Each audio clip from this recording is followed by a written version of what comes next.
정확하게 얘기하면 이건 아니죠. 시청자 여러분 안녕하십니까. 이가혁 라이브 이가였습니다. 서울구치소 독방에 수감됐는데 통일교 교세가 큰 일본 언론도 큰 관심을 나타냈습니다. 그럼 오늘 함께할 4명의 해설위원 소개해드리고 백다 앵커의 브리핑으로 첫 번째 이슈 보겠습니다.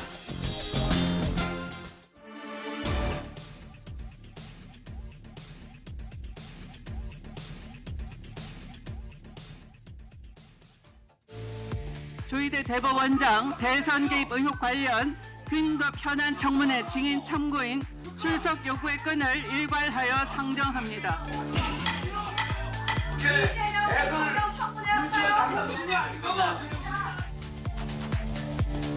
국민의힘 소속 법사위원들 조희대 대선 개입 청문회 안건에 반발했고 결국 법사위장을 떠났습니다. 민주당 주도로 의결된 조희대 대법원장 청문회 당장 일주일 앞으로 다가왔는데요. 사전에 상의는 안 됐고요. 법사위 차원에서 의결이 된 걸로 추후 통보를 받았습니다. 여당 지도부도 몰랐던 청문회, 민주당 법사위원들의 탄핵 마일리지 압박 속 조희대 대법원장은 과연 부패의 모습을 드러낼까요? 네, 들으신 것처럼 딱 일주일 뒤면 조희대 대법원장의 청문회가 열립니다. 인사청문회가 아니라 이른바 대선 개입 의혹 등을 묻기 위한 청문회입니다. 김유정 위원님, 야당 반발이 상당히 거센데요. 다음 주 청문회 전망을 좀 해주시죠. 잘 열릴 수 있을까요? 사실 어제 검찰개혁 입법청문회, 특히 관봉 띠지 분실건 관련해가지고 입법청문회가 열렸었는데 그때도 국민의힘이 엄청나게 회방을 했죠. 그래서 오전 시간 다 허비하고 오후 2시에야 이제 입법청문회가 열렸거든요. 그런데 지금 이 조희대 대법원장 청문회 건에 관련해서는 더 지금 거세게 반발하는 모습을 보이고 있기 때문에 또 그날도 아마 와서 어제와 같은 행태를 보이지 않을까 일단 우려가 되고요. 두 번째는 저희가 이 건과 관련해서는 특히 이제 유죄 취지 파기환송, 대선에 노골적으로 개입하려는 정치 중립을 해치는 그런 행태를 보였던 게 아니냐라는 그런 의혹을 가지고 5월 14일 날 똑같은 청문회를 하려고 했었죠. 그런데 불발이 됐습니다. 당시에도 지금 이번에 증인으로 청구한 대법원장 박영재 대법관 포함해서 좀 겹치는 대법관들도 있고요. 대법원장 포함해서 16명을 증인 신청을 했는데 전부 다 불출석을 했거든요. 그래서 사실상 무산이 됐었는데 이번에는 또 어떤 그 모습으로 반응을 보일지 조금 궁금하긴 합니다. 그런데 법사위의 이성윤 의원이 얘기한 바대로 이게 갑자기 어제 땅땅땅 이렇게 된 게 아니고 법사위원들 간에는 오래전부터 지난번 5월에 무산된 이후로 논의가 돼 왔다고 얘기를 하고 있고요. 그래서 어제 그 법사위가 어제 굉장히 좀 소란스러웠는데 그 가운데에서 이 필요성에 대해서 모두 공감을 하고 지도부 교감이 있었니 없었니 얘기는 나오고 있습니다만은 그렇게 해서 청문회를 하기로 한 것 같아요. 그래서 그날도 아마 생각에는 야당이 또 어제와 같은 모습을 보일 게 자명한 마당인데 기왕에 열기로 한 거니까 저는 서영경 의원이 그 살인 해동과 관련한 유튜브 관련해서는 뭔가 좀 증거가 확실하지 않고 문제가 있는 것처럼 보이니까 추가적으로 얘기한 부분이 있잖아요. 과거 정권의 민정 라인의 어떤 확실한 제보자. 그분이 청문회에 나올 수만 있다면 뭔가 좀 더 확실해질 수 있겠죠. 그 유튜브와는 좀 별개의 인물이고 별개의 또 증언이 될 수 있기 때문에 그래서 기왕 열기로 한 거 준비를 좀 철저히 해서 답변을 좀 끌어낼 수 있는 방향으로 가지 않으면 저희가 역공당할 수 있다는 우려가 있어요. 저는. 그래서 철저하게 했으면 좋겠다라는 생각입니다. 잠깐만 속보 하나 전해드리겠습니다. 윤석열 전 대통령 측이 오는 26일에 열리는 내란 특검이 다른 혐의로 기소한 직권남용 혐의 등으로 기소한 그 재판의 첫 공판에 출석하겠다는 뜻을 밝혔습니다. 이날 보석 신문도 예정돼 있는데 윤석열 전 대통령 측에 따르면 이날 첫 공판이 열리고 보석 신문이 이어서 열린다고 합니다. 그래서 보석 신문에 빠질 수 없기 때문에 출석을 한다 이렇게 이해를 해도 될 것 같습니다. 1차 공판에 윤 전 대통령 측이 출석하기로 했다라는 뜻을 밝혀왔습니다. 이거 잠시 뒤에 시간이 되면 좀 더 자세히 짚어보겠습니다. 자, 검찰개혁 입법 청문회 어제 열렸습니다. 저희도 어제 아수라장이 됐던 모습은 저희가 소개해드렸는데 저희 방송 이후에 어제 저녁에 전격적으로 상정이 됐습니다. 바로 조희대 대법원장 청문회 안건이 상정됐고 가결이 됐습니다. 가결 직전에 추미애 법사위원장은 이런 말을 남겼습니다. 대선 개입 의혹 제기는 조희대 대법원장이 스스로 만든 것입니다. 조희대 대법원장은 오늘날까지도 침묵으로 일관하면서 사법부 독립만 외치고 있습니다. 내란 청산을 제대로 해내기 위해서 대선 개입 의혹이 제기되고 있는 조희대 대법원장에 대해서 국회가 정당한 감사권 발동을 일환으로 이 같은 서면을 제출하기에 이르는 것입니다. 예, 국회가 정당한 감사권 발동을 한 것이다라고 추미애 법사위원장은 설명을 했습니다. 이거 좀 전체적으로 패널 분들께 여쭤보겠습니다. 먼저 정강재 의원님, 네. 추미애 법사위원장의 설명 어떻게 들으셨습니까? 한마디로 지금 제기되고 있는 의혹과 제보 수준으로 사법부 수장인 대법원장과 대법관을 국회로 불러들여서 청문회를 개최할 정도의 사유인가, 이것에 대한 의문을 제기하지 않을 수가 없습니다. 지금 얘기되고 있는 제보와 관련해서는 서영교 의원과 관련한 얘기들이 논란이 많잖아요. 열린공감TV 측에서는 녹취를 튼 다음에야 이것에 대한 출처를 물어봤다라고 할 정도로 이 제보를 얼마나 신빙성 있는 내용인지에 대해서 판단하지도 않고 그냥 제보 의혹만 제기한 거예요. 또 하나는 대법원 전원합의체, 그리고 또 9일 만에 이 유죄 취지의 파기환송심이 이루어진 과정에 대해서 묻겠다는 건데, 당시에 재판이 빨리 진행되는 것이 이재명 대통령 당시 후보에게도 유리하다고 민주당은 판단했던 거 아닙니까? 그래서 무죄 취지의 대법원 확정심이 날 것이다라고 생각했는데, 그렇지 않고 유죄 취지의 파기환송심이 나왔기 때문에 본인들에게 불리하다는 이유로 그런 판결을 내렸기 때문에 대법원장과 대법관을 국회로 들인다는 것은 말이 안 되고요. 더 나아가서 100번 1000번 양보해서 이게 입법부가 여야가 합의해서 사법부의 신뢰 전체에 대해서 체크를 해보겠다라면 이해할 수 있을지 모르겠습니다. 그렇지만 지금은 민주당에 의한, 민주당을 위한, 더 나아가서 이재명 대통령을 위한 사법부 흔들기 차원 아니냐, 이렇게 의심해 볼 수밖에 없기 때문에 대단히 부적절한 청문회라고 볼 수 있겠습니다. 예, 반대로 김용남 의원께서는 어떻게 보셨습니까? 그러니까 문제의 핵심은 지난 5월 1일 날 대법원에서 선고가 이루어졌던 당시 이재명 후보에 대한 공직선거법 위반의 파기환송 그 선고가 그 재판부 배당이 이루어진 지 9일 만에 선고까지 이루어졌거든요. 근데 거의 7만 페이지에 가깝다는 사건 기록을 9일 만에 다 볼 수 있는 것이냐, 이게 물리적으로 가능하냐. 더군다나 재판부에 배정되고 최종 합의가 이루어진 데까지는 이틀밖에 안 걸렸거든요. 그러니까 이틀 만에 기록을 보고 합의를 하고 판결문 작성에 일주일 걸렸다는 얘기인데, 그게 과연 있을 수 있는 일이냐라는 게 가장 근본적인 의문인 것이죠. 그래서 그거에 대해서 그 전원합의체의 재판장으로서 중심적인 역할을 했던 조희대 대법원장을 상대로 묻겠다는 것인데, 저도 그거는 현실적으로 물리적으로 가능한가? 그 어마어마한 기록을 뭐 이틀 아니면 아무리 길게 잡아도 9일 만에 다 보고 선고까지 한다는 게 과연 인간이 할 수 있는 일인가라는 의문은 있습니다. 근데 다만 지금 시기적으로 최근에 민주당 의원들이 이른바 사자회동설, 그러니까 조희대 대법원장을 비롯한 뭐 같이 만나기 어려울 것으로 생각되는 4명이 만나서 이 사건과 관련한, 그러니까 이재명 당시 후보의 선거법 위반 관련한 거를 논의한 거 아니냐라는 의혹을 제기했다가 오히려 그게 역공을 당하고 있는 상황이거든요. 그래서 시기적으로는 지금 이제 전격적으로 청문회를 개최하기로 결정한 게 충분히 또 의도를 의심받을 수 있는 상황인 거는 틀림없어 보입니다. 이재용 의원께서 어떻게 보셨습니까? 아까 추미애 위원장이 그 얘기했잖아요. 조희대 대법원장이 침묵으로 일관하면서 사법부 독립만 외치고 있다. 근데 그게 제일 중요하기 때문에 외치고 있는 거예요. 사법부 독립이라는 거는 독립성은 우리가 늘 말씀하시잖아요. 민주주의의 근간입니다. 우리가 만들어 놓은 제도고 이 제도 하에 우리가 살고 있고 충분히 이것을 인정하고 있는 상황이에요.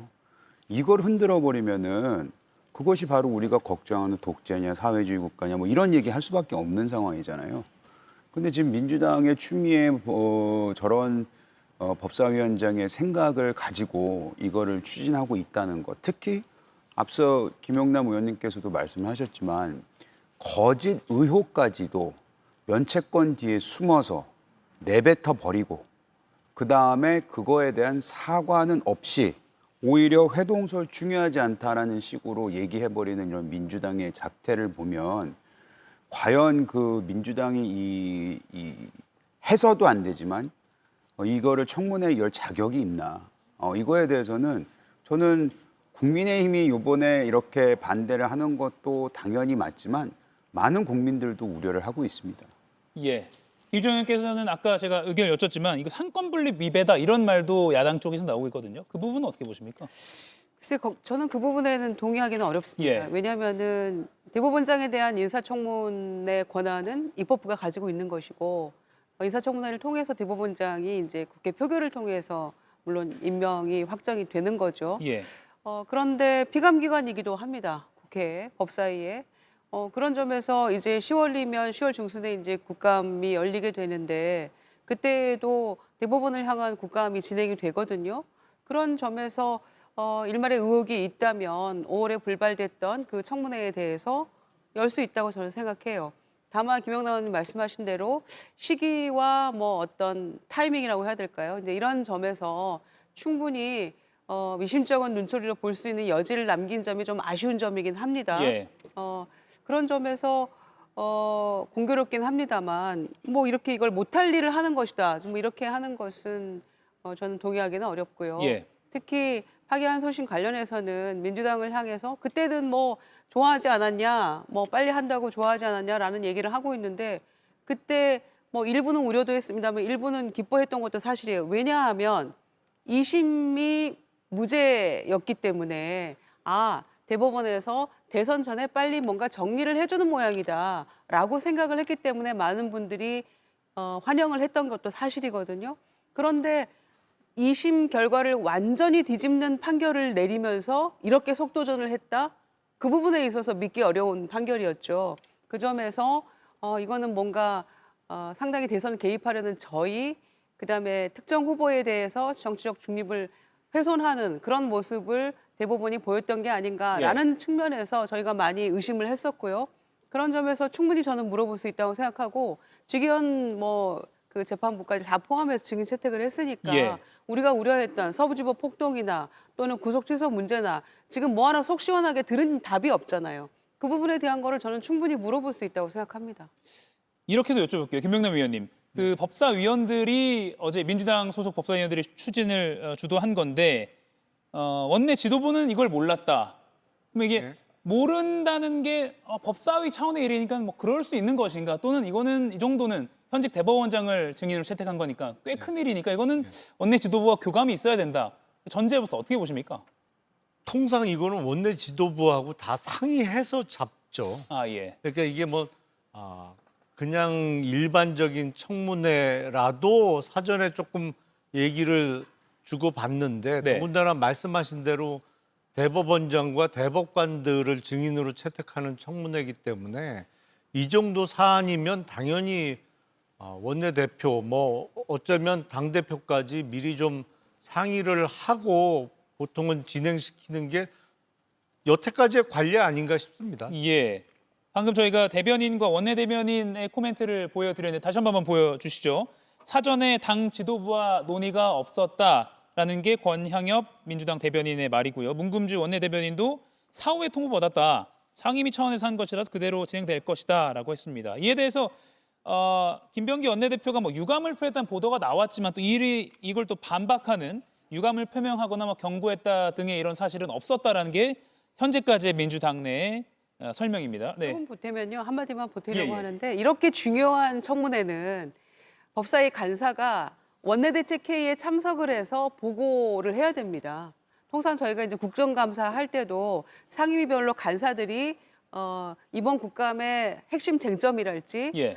어디에 주안점을 두고 국감을 한다랄지 이런 중요한 이슈들에 대해서 보고를 하거든요. 그런데 특히나 지금 굉장히 이목이 집중돼 있고 사인회동 이슈 때문에 저희가 좀 흔들리고 있는 부분도 있잖아요. 그런 점에서 법사위 간사가 그 원내대책회의 그 원내대표가 주재하는 거기에 와서 이 정도는 보고가 됐어야 맞는 거죠. 그런데 아마 그런 과정들이 생략이 된 것 같고 어제 이제 갑자기 올라가서 의결이 되는 바람에 예. 원내 지도부도 나중에 보고를 받은 게 아닌가 생각합니다. 예, 상대당에서는 어떻게 보십니까, 이재용 의원님?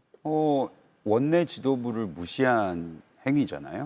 뭐 사실 그렇게 해서는 안 되겠죠. 민주당이 어떻게 운영이 되는지는 잘 모르겠습니다만은 뭐 국민의힘에서는 이 정도 한 그리고 과거의 그 사례들을 보더라도 예. 이거를 상위 논의 안 했다는 것은 결국에 무엇을 뜻하느냐? 아까도 잠시 말씀드렸지만 원내 지도부를 무시하는 것이고 더 나아가서는 민주당의 법사위원들은 자기네들이 가장 큰 권력을 가지고 있고 가장 세다 뭐 이런 거를 그냥 여실히 드러나는 거 아니겠어요? 그러니까 사자회동설에 대해서도 예. 사과를 안 하는 거죠. 예, 잘못한 거 없다. 이렇게 얘기하면 어떠냐. 이런 태도를 근본적으로 가지고 있는 것 같아요. 예, 정광진 보태실 말씀 그러니까 있습니다. 이번 사안을 보면 추미애 법사위원장이 얼마나 법사위원회를 독단적이고 일방적이고 즉흥적으로 운영하고 있는가 보여주는 방증하는 에피소드라고 봅니다. 지금 야당에 대해서는 뭐 나경원 그 간사 문제와 관련해서도 전혀 관리에 어긋나는 일들로 계속하고 있는 거고요. 지금 국회 운영과 관련해서도 이 사안을 원내 지도부, 당 지도부와 상의하지 않고 독단적으로 처리했다는 것이 어떻게 생각하면 민주당이 이렇게 콩가루식으로 운영되는가? 이것을 국민들에게 여실히 보여주고 있다고도 볼 수 있고 또 하나는 지금 법사위에 속해 있는 민주당 소속 의원들 있잖아요. 예. 법사위원으로서 정말 그 활약하기보다는 강경 지지자들에게 누가 더 센 목소리를 내고 있는가 이거 경연대회라도 하는 듯이 법사위를 운영하고 있다는 그런 인상을 지울 수가 없다는 측면에서 굉장히 유감스럽습니다. 예, 상대당에서는 유감스럽다 이렇게 평가를 해주셨습니다. 자, 그러면 증인으로 채택된 인물들 조희대 대법원장을 비롯해서 뭐 대법관들 그리고 한덕수 전 총리도 포함되어 있습니다. 정광진 의원님, 예. 조희대 대법원장 나올까요? 이와 비슷한 주제와 형식으로 5월 14일에 청문회가 있었습니다. 당시에도 조국혁신당과 민주당 그러니까 범여권 정당이 주도해서 청문회를 개최했는데 이때도 대법원장, 대법관 모두 참석하지 않았죠. 저는 과거에도 이런 참석 전례가 없었고 만약에 이번에 참석을 하게 된다면 이런 일들이 계속해서 반복될 수도 있다는 측면을 사법부에서는 굉장히 걱정하고 있을 겁니다. 그래서 참석할 가능성이 제로라고 보고요. 현 상황에 대한 해석은 민주당이 얘기하고 있는 것처럼 지금 사법부가 뭐 이재명 대통령의 반 이재명 선봉장에 있다 이렇게 평가하기보다는 예. 법치주의의 선봉에 있다 이렇게 평가하는 사람들이 훨씬 많다는 점도 인식해야 될 것 같습니다. 예, 김유정 의원 보시기 어떠세요? 뭐 지기현 판사도 있고요. 나올 거라고 보십니까? 글쎄 지금 이제 4개월 후에 다시 열리는 비슷한 성격의 그런 청문회가 될 텐데 지난번에는 16명이 모두 다 불출석계를 냈거든요. 예. 그런데 이번에는 어떻게 할지 만약에 불출석을 하게 되면 이번에는 아마 증인이 21명인가 뭐 그렇게 됐던 것 같아요. 불출석할 경우에는 또 어떻게 대책을 세울 것인지 법사위에 보관이 있는지는 잘 모르겠습니다. 그런데 제 생각에는 출석할 것 같지가 않아서 그래서 우리가 어떤 실익을 가져올 수 있을 것인가가 예. 아마 고민의 지점이 될 것 같아요.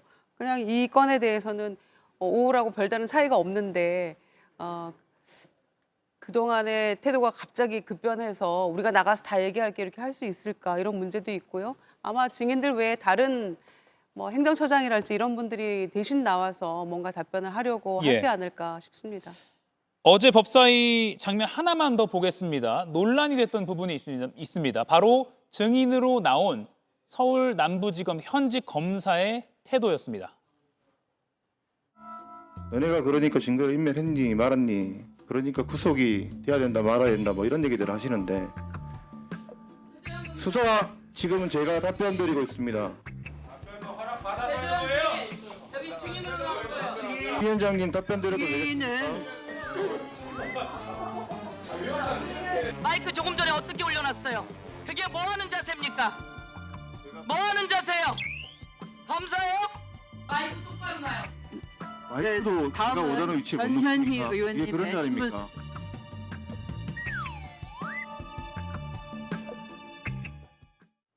예, 마이크를 도로 세웠습니다. 물론 후에는 저녁이 돼서는 최 검사가 본인이 재판에 참석해서 마이크를 사용할 때 그게 버릇이었다. 말이 끝나면 세우는 게 버릇이다. 이렇게 유감의 뜻을 밝히긴 했습니다만 저 장면이 온라인에서 상당히 많이 논란이 됐습니다. 검찰 출신인 김용남 위원님, 네. 최재현 검사 태도 어떻게 보셨습니까?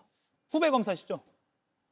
저는 뭐 직접적인 인연은 없는 검사인데 네. 사실은 이제 검찰 간부가 아니고 수사하는 평검사 정도 되는 것 같아요. 근데 평검사가 저렇게 국회 청문회에 출석할 일은 거의 없습니다. 사실은 국정감사가 이루어질 때도 증인으로서 보통은 검사장 이상이 국회에 출석해서 답변을 하지 평검사가 직접 나가서 답변할 일은 거의 없는데 글쎄 모르겠어요. 본인은 본인이 어떤 관봉권의 띠지나 이런 거를 인멸하는데 전혀 관여가 안 됐다라는 측면에서 뭐 억울해하는 것처럼 보일 수는 있는데 예.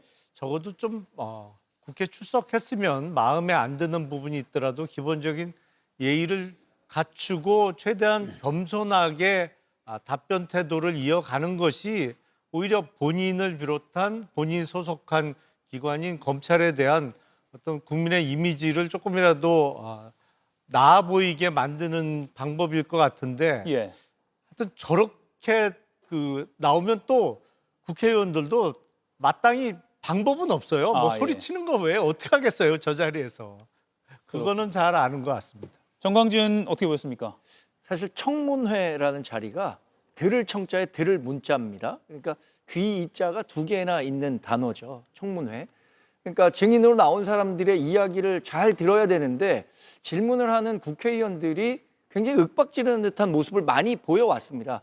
그래서 이런 뭐 상임위나 국회 운영 과정에서 국회의원들이 지나치게 특권의식에 사로잡혀 있는 건 아닌가라는 비판을 많이 받았었는데 어제 최 검사의 모습은 사실 공적인 자리에서 조금 더 태도를 잘 했다면 더 좋았었을 것 같아요. 그러나 본인이 하고자 하는 메시지는 분명했던 것 같습니다. 지금 민주당이 주장하는 것처럼 관봉권을 고의로 인멸한 것이 아니다. 또 관봉권에 표기된 정보라는 것이 한은에서도 얘기했던 것처럼 특별한 자금 출처를 조사할 수 있는 그건 아니기 때문에 지금 이렇게 마녀 사냥식으로 당시에 이 관봉권 띠지를 분실한 수사관이라든가 검사에 대해서 문제 제기를 하고 죄인 다루듯이 하는 것에 대한 뭐 반감을 표시했다고 생각합니다. 그러나 태도는 사실 태도가 전부라는 말이 있잖아요. 조금 더 공손한 태도를 보였다면 오히려 본인의 진정성이 더 국민들에게 어필할 수 있는 기회였지 않나라는 생각도 합니다. 이재용 의원님, 사실 일반 시민 뭐 송사에 휘말리지 않는 이상 검사를 만나기도 힘들잖아요. 뭐 이렇게 검찰청에 들어갈 일도 없고 그러다 보니까 검사에 대한 어떤 뭐 영화에서나 이미지, 드라마에서 이미지가 있는데 저 모습은 글쎄요 좀 부정적인 모습을 좀 강화하는 결과를 낳을 것 같아요. 검사 출신인 우리 김영남 의원님은 이미지 좋잖아요. 예. 그러니까 사람에 따라서 다 틀리다고 생각을 하고요. 검사가 물론 저 태도가 제가 만약 현역 의원으로서 앉아 있었다면은 마음에 안 들었겠다라는 생각은 들어요. 근데 서영교 의원도 좀 그렇잖아요. 마이크가 올렸다고 그것이 무슨 태도가 안 좋다라고 이렇게 윽박지르고 얘기하는 게 뭐 지적할 게 없어서 마이크 지적하고 있습니까? 그래서 수준이 다 떨어졌다고 저는 생각합니다.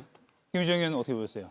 아니 검찰총장이건 또 평검사이건 간에 국회 청문회장에 나와가지고 태도는 겸손하고 똑바로 앉아서 답변을 하는 게 맞겠죠. 팔 이렇게 올리고 막 들어 올리고 이런 식으로 하면 국민이 바라보는 청문회입니다. 당장 눈앞에 보이는 국회의원이 감정적으로 뭐 본인 마음에 안 들 수 있겠죠. 뭐 오고 가다 보면 언성 높아지고. 예. 그러나 그거는 국민을 대표하는 국회의원 뭐 개개인의 성품은 다를 수 있겠습니다만 국민이 바라보고 있다는 점에서 겸손했어야 옳다고 생각하고요. 특히 관봉권 띠지 분실이라는 이런 어처구니 없는 일이 발생한 것에 대한 수사팀장 아닙니까? 저 검사가. 그러면 그 원인 경위가 어찌 됐건 뭐 수사관의 잘못이건 정말 모르고 어떻게 처리를 했건 간에 본인이 책임감을 가지고 있다고 얘기를 했거든요. 근데 예. 저 모습이 책임지는 태도는 아니잖아요. 보다 겸손하게 정말 이렇게 우려를 드릴 줄 몰랐다라고 죄송합니다 하고 경위는 이렇습니다라고 소상히 설명하는 게 맞지 않았을까요? 그런데 뭐 이렇게 마이크 올리고 하는 거는 국회에 나와서 국회의원을 대상으로 또 국민을 대상으로 시위하는 것처럼 보이기 때문에 저는 정말 저건 잘못된 태도라고 생각합니다. 예. 추측을 해보면 검찰에 있으면서 국회의원들 앞에서 탁자 탁탁 치던 사람이 나중에 대통령 되는 걸 봐서 저러는 걸까요? 아, 예. 선배 검사가 대통령 된 모습을 보고. 근데 그 지금 상황도 고려하면 저러면 안 될 것 같은데요. 예. 근데 저는 짧게요. 네. 짧게 국민을 대표해서 나온 국회의원들 맞는데요. 예. 그것이 사람들에게 소리 지르고 서로 삿대질하고 욕하고 이런 건 아니라고 봐요. 그래서 물론 지금의 저 케이스는 검사가 문제가 있지 않았냐라는 말씀을 충분히 하실 정도로 그 태도의 문제 지적은 할 수밖에 없지만 예.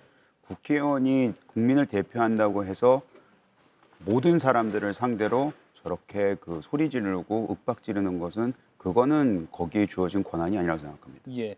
한 발 좀 더 나아가서 그러니까 뭐 태도를 떠나서 질문하고 답변할 시간이 너무 부족하다 보니까 좀 시간을 좀 늘리는 그러니까 청문회 제도 자체를 좀 개선하는 게 낫지 않겠냐라는 제3의 의견을 주시는 분들도 있더라고요. 아무튼 최 검사의 저 태도 자체는 국민을 대표해서 나온 의원들에게 하는 그 어떤 감정 싸움 같이 보여서 적절하지는 않았던 것 같습니다. 겸손은 힘든 것이었을까요? 네, 이번 이슈는 여기까지고요. 백다 앵커가 다음 브리핑 전해드리겠습니다.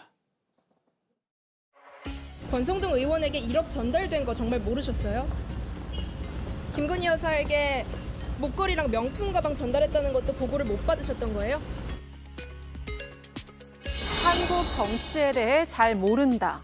한학자 총재 측의 최후 진술이었습니다. 하지만 결국 김건희 씨와 권성동 의원에게 금품 등을 전달, 청탁한 혐의로 구속됐죠. 앞서 구속된 권 의원은 오늘 조사 예정이었지만 오늘 오후 2시 소환 조사 예정이던 권성동 의원은 불출석 사유서를 제출하고 출석에 불응하여 조사가 이루어지지 못했습니다. 두 차례 조사에서 충분히 진술했다는 권성동 의원. 본인의 체포동의안에 찬성표를 던졌을 때와는 사뭇 다른 모습인데요. 역시 혐의를 부인하고 있는 한학자 총재는 서울구치소 독방에 수감됐습니다. 예, 통일교의 정점이라고 할 수 있는 한학자 총재가 오늘 새벽에 구속 수감됐습니다. 독방에 수감됐다는 소식도 특검 브리핑에서 들어와 있고요. 발부 사유는 증거인멸 염려가 있다였습니다. 그런데 주변 사람들을 보면 권성동 의원, 윤영호 전 세계본부장, 전성배 건진법사 다 구속됐기 때문에 어느 정도 예정됐다라고 볼 수 있을 것 같아요. 예, 예정된 수순이었다고 생각하고요. 예. 그러니까 권성동 의원처럼 돈 받은 사람, 건넨 사람 전부 다 구속이 됐는데 돈 준 사람 맨 꼭대기에 있는 한학자 총재가 구속이 안 될 수가 있었을까요? 특히 정치자금법 포함해서 4개 혐의였는데 전부 다 소명이 정확하게 됐던 것 같아요. 예. 그리고 무엇보다도 3차례나 출석 거부하다가 권성동 의원이 구속된 날 자진 출석을 한 거잖아요.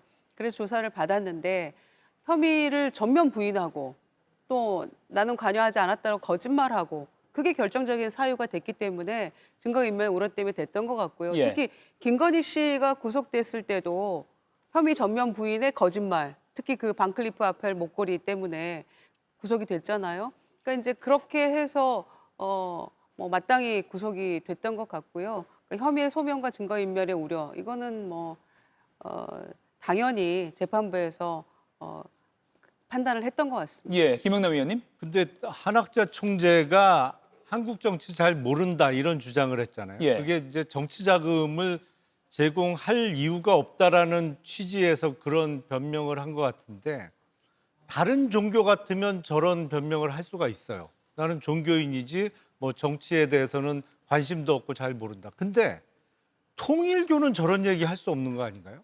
왜냐면 통일교는 교리 자체가 정교 일치예요. 그렇기 때문에 예. 과거 총선에도 항상 당을 만들어서 총선 국회의원 후보도 내고 뭐 했던 거잖아요. 근데 사실상 교주의 역할을 하는 한학자 총재가 나는 한국 정치 모른다, 관심 없다 그러면 본인 스스로가 통일교 교리를 어기는 꼴밖에 안 되는데 한국 정치는 잘 모르시고 일본 정치를 잘 아시나요? 저건 약간 말이 안 되는 변명 같습니다. 예. 이재용 의원님, 한학자 총재 측이 변호인만 14명을 영장심사에 대동을 한 것으로 알려지고 있습니다. 꽤 뭐 초호화 변호인이다라고 언론에서 이름을 붙이기도 했는데 그래도 범죄의 중대성 또는 뭐 증거인멸의 염려를 막을 수는 없었던 것 같아요. 그러게요. 뭐 거의 대기업 회장들 예. 얘기할 때 나오는 그런 변호인단 그런 모습 같아요. 굉장히 또 비싼 변호인들이겠죠. 예, 근데 앞서 여러 번 해주셨지만 지금 계속해서 불출석하고 응대하지 않고 너무 모르세라고 예. 나간 것이 결국에는 아무리 변호인단이 많아도 구속되는 것을 피하기는 힘들었나 봅니다. 예. 이번 영장 청구서에는 이 혐의는 빠져 있습니다. 저희가 지난 시간에도 보도해드렸던 통일교가 국민의힘 당원으로 집단적으로 가입했다. 그리고 또 특검이 추정되는 수치지만 11만 명 정도의 명단을 확보했다. 그렇다면 김용남 위원님, 네. 한 총재 구속으로 통일교의 집단 국민의힘 가입 의혹, 이 수사도 좀 탄력을 받을 수 있을까요? 앞으로 이제 확인해야 될 부분이 남아 있습니다. 사실은 국민의힘 전체 당원 명부 뭐 500만 명 정도 된다고 하는데 제가 보기엔 그거는 크게 의미 있는 명부는 아니고요. 예. 실제로는 당내 경선, 그게 뭐 대통령 후보를 뽑기 위한 경선이라든지 당대표를 뽑기 위한 그 당내 선거에서 실제로 투표권이 주어지는 당비를 납부하는 책임당원 명부하고 통일교도 명부하고 대조하는 게 필요하겠죠. 특히 2021년 그러니까 2022년 3월에 있었던 예. 대통령 선거를 대비한 당내 후보 경선과 2023년 3월에 있었던 전당대회, 당대표를 뽑기 위한 전당대회 그 사이 기간에 얼마나 집단적으로 많은 통일교도들이 입당을 했거나 아니면 그 입당을 누가 지시를 해서 집단적으로 다소 강압적으로 입당이 이루어졌느냐 그거를 살펴봐야겠죠. 예. 뭐 큰 숫자가 중요한 게 아니라 그중에 정말 영향력을 줄 만한 수치가 어느 정도인가를 파악해야 된다. 정광재 의원님, 그런데 국민의힘 압수수색 추가로 더 할 것 같아요? 뭐 지금 상황만 보면 그렇습니다. 예. 사실 지난번에 압수수색을 한 그 국민의힘 당원 데이터베이스 500만 명 수준으로도 충분할 것 같은데 자꾸만 이 특검이 국민의힘에 대해서 수사 범위를 일방적으로 확대하는 것에 대해서 많은 걱정을 할 수밖에 없는 상황이죠. 그런데 지금 다른 혐의와 달리 그 통일교가 국민의힘과 어느 정도 밀착해서 정치에 개입하려고 했느냐 이 문제와 관련해서는 앞으로 따져볼 게 굉장히 많다고 생각합니다. 지금 뭐 정치자금법이라든가 뇌물 공여 이런 것 같은 경우에는 뭐 어떤 드러난 증거나 지금 특검이 브리핑하고 있는 것만으로도 한학자 총재를 구속시킬 만한 충분한 사유가 됐다고 생각하지만 그러나 통일교도들이 우리 국민의힘에 자발적으로 가입했다고 하는 것인지 아니면 정말로 강제성이 어느 정도를 법적으로 처벌할 수 있는 강제성이 있는 건지 예를 들어서 당비 같은 경우에 대납을 했다. 이러면 충분하게 이 범죄가 될 수 있겠지만 그렇지 않고 권유를 받아들인 그 통일교 신자들이 가입을 해서 당비를 자기 계좌에서 냈다라고 한다면 그것이 정당법에서 처벌할 수 있는 사안인지 저는 이건 굉장히 오랜 그 법정 공방이 불가피한 사안이라고 보고요. 이런 것이 과연 국민의힘도 인지하고 있었는지 이런 부분도 한번 챙겨볼 필요는 있다고 생각합니다. 아시다시피 입당 원서 작성할 때는요. 누구도 자신의 종교에 대해서 기입하지 않습니다. 이런 것들에 대해서 국민의힘 당 측에서도 알고 있었는지 그것도 이 법적으로 문제가 되는지 안 되는지 예. 아주 중요한 변수가 될 것으로 봅니다. 한학자 총재가 구속 수감됐기 때문에 이 부분에 대한 수사도 탄력을 받을지 또 단순 권유였는지 또는 조직적인 촘촘한 어떤 그 그룹 차원의 강요였는지 등등도 확인이 될 수 있을지 지켜봐야 될 것 같습니다. 자, 그리고 권성동 국민의힘 의원이 한학자 총재의 그 원정 도박 사건과 관련해서 정보를 줬다라는 건 앞서 보도가 된 적이 있었는데 그 유력한 정황 중에 하나가 한 총재와 공범인 정원주 전 비서실장의 수첩에서 나왔다는 겁니다. 권성동 의원이 경찰이 뭐 압수수색 나올 것이다라고 알려줬다는 그런 메모가 확보가 됐다는 것이고요.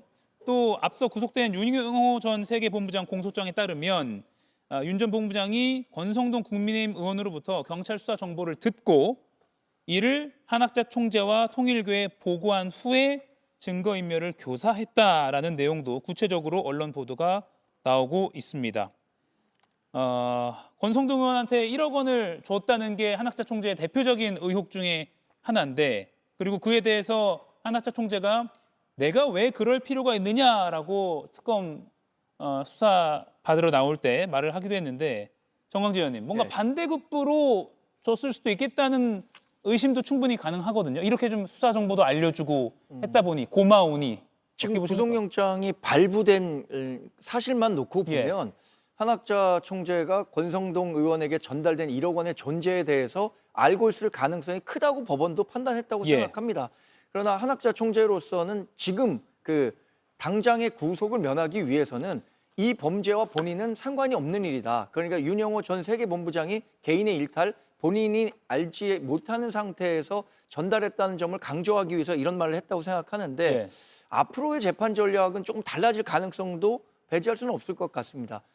서희건설 이봉관 회장 같은 경우에는 본인이 이 그라프 목걸이인가요? 목걸이하고 예. 장신구들을 선물했다고 자수서를 제출했고 특검 조사에 성실히 임함으로써 지금 불구속 재판을 받고 있는 것으로 아는데 한학자 총재가 지금 구속된 상태에서 그런 식으로 변호 전략을 바꿀 가능성도 변호인단이 충분히 고려해 볼 수 있겠죠. 예. 지금 권성동 의원은 오늘 원래 특검 조사를 받을 예정이었는데 불출석 사유서를 내고 조사에 불응했다고 하네요. 김영남 위원님, 지금 시점에서 수사받는 게 더 불리하다고 판단했을까요? 왜 그랬을까요? 그리고 이제 구속이 실제로 된 이후에 첫 소환이니까요. 예. 그러니까 본인도 생각이 많을 거고 조금 바로 출석해서 조사에 임하기는 어려웠을 거로 보입니다. 그리고 뭐 들리는 얘기에 의하면 지금 서울구치소에 독방이 비어 있는 방이 없대요. 예. 그래서 권성동 의원이 이제 이른바 혼거방이라고 하는 다인실에 지금 수감되어 있어서 무척 그 부분에 있어서 더 힘들어 한다고 뭐 소문이 들립니다만 예. 그러다 보니까 지금 뭐 막상 수사기관에 출석을 해서 자기가 어떤 식으로 진술을 해야 될지 이걸 생각할 겨를이 없는 거 아닌가 싶어요. 사실 권 의원은 뭐 대중적으로 워낙 얼굴이 잘 알려져 있는 사람이기 때문에 구치소 내 수용자들한테도 잘 알려졌을 거 아닙니까? 그럼 혼거실에 생활하다 보면 글쎄요 예기치 못한 좀 불편함도 있긴 있겠네요. 그럴 경우에 이제 예. 룸메이트를 잘 만나야 되는 거죠. 아하 예. 룸메이트를 잘못 만나면 고생을 좀 많이 할 거고요. 아무래도 그 홍거실에 있다 보면 다른 수감자들하고 동선이 많이 겹치기 때문에 예. 어려움이 더 독방에 있는 것보다는 많이 클 겁니다. 이게 건물이 완전히 좀 다르거든요. 아 예. 예, 그래서 고생을 많이 할 것 같습니다. 예. 조금 전에 김건희 특검에서 언론에 알려온 바가 있습니다. 내일 오후 1시에 권성동 의원, 오후 3시에 한학자 총재를 소환할 예정이라고 합니다. 내일 오후 1시에 권성동 국민의힘 의원을, 내일 오후 3시에 한학자 통일교 총재를 소환한다고 합니다. 1시와 3시면 글쎄 우리가 흔히 말하는 뭐 한 공간에 두 사람을 같이 데리고 와서 대질신문까지는 아니더라도 같은 질문을 이 방에서 하고 저 방에서 해서 뭔가 답변을 맞춰서 정황을 쭉 구체적으로 파악해 나가는 수사를 할 수도 있을 것 같다는 생각이 드네요, 김영남 위원님. 그렇죠. 그러니까 그 같은 날 뭐 시간 차이는 좀 있습니다만 같은 날 소환을 했다는 얘기는 조사는 각각 별도 방에서 시작하더라도 예를 들어서 한학자 총재가 뭐 수감 하루 이틀 밤을 보내고 나니까 생각이 바뀌어서 수사에 협조를 하기 시작하면 사실은 대질 조사의 필요성이 생길 수 있거든요. 예. 그 경우에 뭐 다른 방에 있던 다른 그 피의자를 불러서 대질을 바로 할 수도 있고 예. 아니면 조사를 진행하면서 누구는 이런 식으로 진술을 했다. 그날 뭐 만났다든지 아니면 뭐를 건네줬다라는 진술을 지금 하고 있는데 왜 예. 당신 다른 진술을 하냐 이렇게 추궁하기가 좀 더 용이한 측면이 있습니다. 그런 이유에서 같은 날짜에 소환한 것이 아닌가 싶습니다. 예. 그리고 이걸 김건희 특검이 공보 활동을 통해서 알렸다는 것도 뭔가 글쎄요. 수사 상황에 있어서 전략적으로도 좀 국민적으로 알릴 필요가 있었다는 판단을 한 것 같습니다. 다시 한번 전해드립니다. 내일 오후 1시에 권성동 국민의힘 의원을, 내일 오후 3시에 한학자 통일교 총재를 김건희 특검이 나란히 소환해서 조사를 한다고 합니다.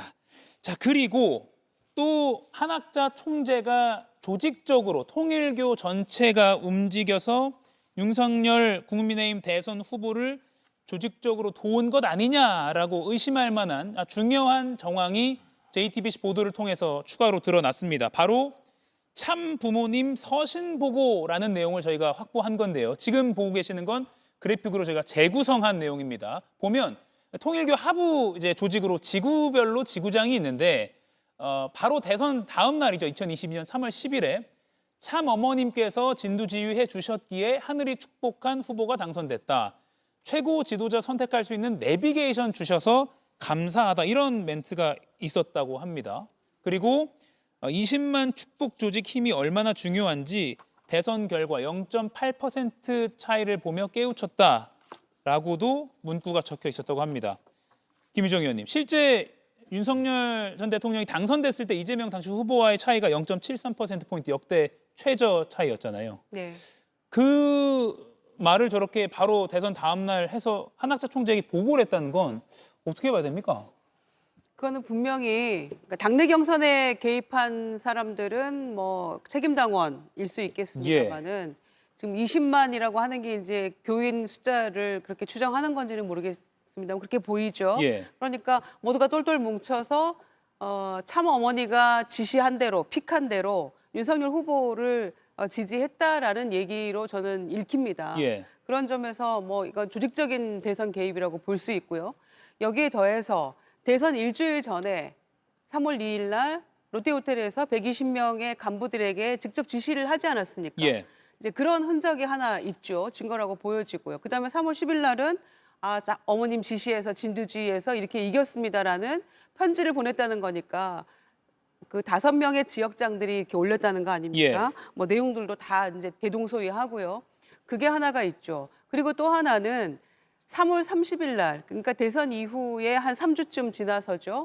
윤영호 본부장이 김건희 씨와 통화를 한 대목이 있잖아요. 그러니까 우리가 뭐 하여튼 총동원했다, 조직을. 교회, 학교, 뭐 기업까지 총동원해서 지원했다라고 얘기를 하니까 선생님 너무 감사합니다. 이렇게 얘기를 했잖아요.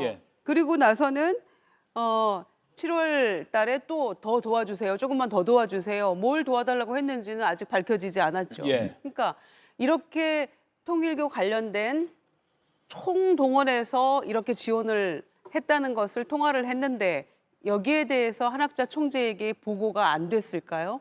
윤영호 씨가 계속해서 총재의 지시, 그다음에 지시를 받고 또 윤허를 받아서 허락을 득해서 일을 했다라고 진술을 한 바가 있잖아요. 그런데 이렇게 중요한 부분들을 총동원해가지고 지원한 거를 보고를 안 했을까요? 그러니까 하나하나 지금 쌓여가는 증거들이 너무나 대선에 명확하게 조직적으로 개입을 했고 관여했다는 것이 드러나고 있는 그런 순간들이라고 보여집니다. 이재용 의원님, 저 정도 서신 보고를 특검이 확보했다면 글쎄요, 한학자 총재가 이렇게 좀 지시에 의해서 국민의힘과 아주 대선을 도왔다. 그렇게 보는 게 합리적이지 않습니까? 뭐 이런 것이 만약 사실이라면은 그렇게 볼 수 있는 가능성이 높죠. 그리고 지금 밝혀진 그리고 우리가 보고 있는 증거는 이 정도지만 더 많은 문자나든지 더 많은 서신이 있을 수도 있잖아요. 아마 그런 것들이 증거로 남아 있다면은 한학자 총재가 빠져나갈 수 없어 보이기는 합니다. 예. 다만 이제 이것이 김건희 전 여사에 대한 뭐 잘못된 부분 당연히 인정은 해야 되지만 선거 때 우리가 수많은 사람들한테 전화를 하고 예. 조직장, 그러니까 그것이 뭐 지역에 있는 사람들이라든지 아니면은 교회라든지 이런 분들한테 전화를 해서 도와달라는 얘기는 하거든요. 예. 그래서 그거하고 이것이 조직적으로 이루어졌는지에 대한 것은 아마 수사를 통해서 좀 밝혀질 내용이라고 생각을 합니다. 당시 윤석열 후보와 당내 경선 경쟁자였던 홍준표 전 대구시장은 또 어떻게 이 사안을 바라볼지 참 궁금해지는 대목입니다. 그리고요, 오늘 김건희 특검이 이제 오후에 브리핑을 하는데 기자들 질문을 쭉 봤는데 굉장히 이례적으로 일본 아사히 신문, 일본 NHK 이런 기자들이 적극적으로 질문하는 상황이 벌어졌습니다. 정강재 위원님, 예. 통일교가 그만큼 일본 내에서도 상당히 교세도 크고 또 한학자 총재의 이런 구속 소식도 굉장히 빨리 속보로 전하더라고요. 네, 통일교의 교세를 보면 예. 우리나라보다 일본에서 교세가 훨씬 컸습니다. 예. 사실 일본은 그 기독교 인구가 많지 않습니다. 대부분 뭐 이제 불교를 바탕으로 한 신앙 이런 그 신도들이 많은데 기독교로는 상당히 그 교세가 큰 편이죠. 그래서 우리 이 통일교가 어떤 식으로 한국에서 이런 그 특검 정국에 대처하고 있는가에 대한 관심이 많은 것 같습니다. 실제로 일본의 지금 통일교가 지난번 아베 전 총리 암살의 배후과 관련해서 예. 그 어머니가 통일교에 상당히 많은 재산을 헌금을 했기 때문에 그에 대한 불만으로 아들이 아베 전 총리를 암살했던 거잖아요. 그걸 계기로 통일교에 대한 그 법원 판결이 지금 1심이 나와 있어요. 해산 명령을 받았는데 2심에서 또 대법원에서까지 해산 명령을 받으면 일본에서 굉장히 그 교세가 위축될 수도 있는 거죠. 예. 어쨌든 그 한국의 이 통일교 교주의 나라고 하니까 지금의 위기에 대해서 상당한 관심을 갖고 있는 것 같고 일본 통일교 신도들도 이 특검 수사와 관련해서 상당한 그 걱정의 목소리를 내는 것도 봤는데 글쎄 뭐 일본에서 이렇게 많은 관심을 갖는다고 해서 특검의 수사에 영향을 줄 것 같지는 않습니다. 예. 아사히 신문은 오늘 새벽 4시 11분에 속보를 띄웠더라고요. 거의 한국 시각과 크게 다르지 않게 한국 언론과요. 한국 언론들도 뭐 새벽 3시 몇 분쯤에 속보를 냈는데 그만큼 빠르게 구속영장 발부 소식을 일본 언론도 전했다는 것도 눈여겨볼 만한 대목입니다. 자, 그리고 김건희 씨 이야기를 하나만 더 짚어보겠습니다. 김영남 위원님. 네. 특검이요. 25일에 구속 후 첫 소환을 앞둔 김건희 씨에 대해서 뇌물죄 피의자로 의율해서 조사하겠다라고 했습니다. 네. 근데 예전에 설명해 주시기로는 김건희 씨는 공무원이 아니라서 그렇죠. 뇌물죄가 의율되려면 이러한 조건이 필요하다라고 예. 말씀하신 적이 있거든요. 예. 그렇죠. 그럼 윤석열 전 대통령과 이른바 메간 매직의 공범으로 지금 특검은 확정한 건가요? 그렇죠. 예. 지금 이제 혐의는 단순히 어떤 배임수재나 뭐 청탁금지법 위반이 아니고 예. 뇌물죄로 이제 입건을 했다는 얘기는 공무원이 아닌 김건희 피의자가 현직 대통령으로서 공무원인 예. 윤석열 당시 대통령과 공모해서 어떤 금품을 받았다. 그리고 나서 김상민 전 검사를 뭐 국정원 특보로 보냈다든지 예. 이른바 메간 매직과 관련해서는 우리나라는 여태까지는 대통령의 영부인은 공무원이 아닌 것으로 해석을 해왔기 때문에 혼자는 뇌물죄의 주체가 될 수가 없습니다. 그러니까 공무원인 남편과 공모가 형성돼야 예. 뇌물죄를 저지를 수 있는 것이죠. 그렇기 때문에 앞으로는 뭐 공모 여부에 대한 수사가 진행될 것이고 처분, 어떤 인사를 내는 것은 영부인이 할 수 있는 건 아니잖아요. 그렇기 예. 때문에 그 부분에 있어서는 범죄 당사자들의 자백이 없더라도 뇌물죄로 기소하는 데는 별 문제가 없지 않을까라는 생각이 듭니다. 예, 이정 의원님. 그러면 김상민 전 부장검사가 그 이유한 화백의 그림을 김건희 씨 측에 전달을 했고 그 대가로 국무총리 비서실장인가요? 그 직함을 국정원 국정원 법률특보. 법률특보 그 네. 직함을 얻었다. 그러니까 이런 좋은 자리를 또 공천의 자리를 받을 뻔했다. 뭐 이런 거 제가 말씀드린 거는 그 서희건설 네, 장인 거 서희건설. 헷갈렸습니다. 네. 워낙 의혹이 많아가지고 박성근 전 총리 네네네. 비서실장하고 예, 그래서 국정원 법률특보까지 이런 좋은 자리를 얻는 이런 반대급부로 매간매직이 됐다. 이렇게 좀 특검은 거의 확정을 그림을 좀 그려놓은 것 같습니다. 그렇죠. 예. 안 그러면 이미 저 3명이 다 구속되어 있잖아요. 예. 지금. 그리고 그런 것들이 어느 정도 혐의가 인정이 됐으니까 그렇게 돼 있겠죠. 그리고 뭐 이상민 전 검사 같은 경우에는 김상민 전 검사 같은 예. 경우에는 김상민 전 검사가 왜 공천을 받으려고 하는지, 왜 공천을 주려고 하는지는 예. 그 공천 당시에도 뭐 이런 설들은 많았어요. 뭐 최측근이라는 얘기는 있었기 때문에 그냥 일 잘해서 최측근이기 때문에 공천에 대한 뭐 배려가 있겠구나라고 생각을 했지. 지금 나오는 이런 의혹들, 특히 저 그림 같은 경우를 그 그림 때문에 그림에 의해서 공천을 받고 좋은 자리로 갔다는 거는 만약 저게 사실로 드러난다면 그러면 매우 놀라운 일이죠. 예, 김영애 의원님, 그 이우한 화백의 그림이 뭐 1억 4천만 원 정도다라고 예. 이제 특검 쪽에서는 파악을 하고 있다고 하는데 뇌물죄가 그 뇌물의 액수가 1억이 넘으면 이게 형량이 굉장히 커지는 거죠. 그렇죠. 이제 예. 뇌물 액수가 1억이 넘으면 우리가 특정범죄 가중처벌법 위반의 뇌물죄가 그 금액으로 한 3가지 종류로 나눠져 있는데요. 예, 1억이 넘는 게 법정형이 제일 높습니다.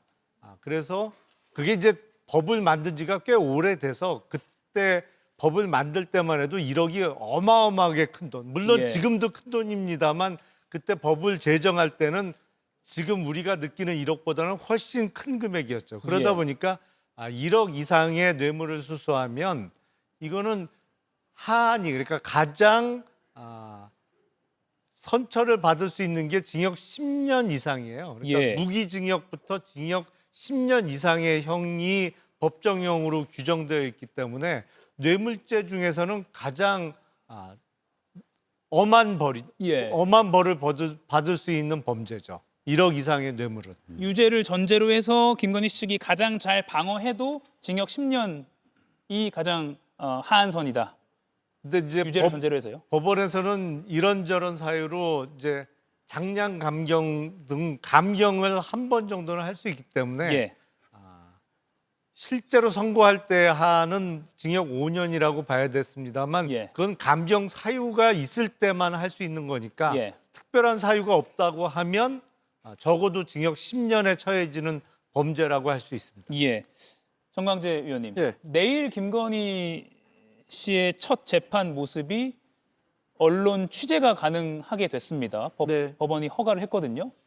뭐 법원 판단에 대해서 제가 특별히 덧붙일 말씀은 없습니다. 그러니까 피고인의 동의가 있으면은 공개를 할 수가 있는데 피고인의 동의 없이도 국민적 알 권리 충족이나 공익에 부합하는 측면이 있다면 법원 자체 판단에 따라서 공판 전에 화면을 생중계할 수 있는 거죠. 예. 그런 측면에서 지금 김건희 여사에 대한 국민적 관심은 굉장히 높잖아요. 재판부가 그러한 부분들을 고려해서 결정한 것이라고 보고 예. 관심은 지난번에 잠깐 병원에 가는 장면이 노출되기도 했었는데 건강 상태가 많이 안 좋다고 계속 얘기하고 있지 않습니까?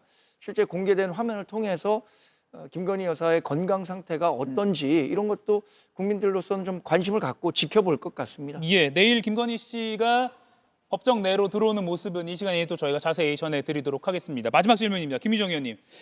윤석열 전 대통령이 내일 내란 특검 조사에는 불출석하기로 했는데 26일에 열리는 첫 공판에는 내란 특검이 다른 혐의로 기소한 첫 공판에는 참여한다고 했습니다. 근데 그 내막을 들여다보면 보석 신문이 있기 때문이다라고 볼 수 있을 것 같아요. 그렇습니다. 그러니까 어떻게 해서든지 보석을 허가받으려는 예. 그런 꼼수 출석이라고 보여지고요. 한마디로 그냥 웃기는 이야기라고 생각합니다. 본인은 특검 자체를 위헌이다라고 하면서 헌재에다 걸어놨잖아요. 그래놓고 구치소에 있으면서도 재판도 안 나가고 특검 조사에도 불응하면서 나 풀어주면 열심히 나갈게. 지금 너무 살인적인 일정이야. 지금 이렇게 얘기를 하고 있거든요. 예. 이거를 지금 어떻게 국민들이 받아들여야 될까요? 그러니까 풀어주면 열심히 할게라는 얘기에 대해서 전혀 재판부가 수용할 리가 없다고 생각하기 때문에 꿈 깨시라 이렇게 말씀드리고 싶어요. 예. 정말 오늘도 속보가 많이 쏟아졌습니다. 내일 오후 1시에 권성동 의원, 내일 오후 3시에 한학자 총재 소환까지 또 이 시간에 또 전해드리도록 하겠습니다. 네 분과의 대화는 여기서 마무리하겠습니다. 고맙습니다. 네.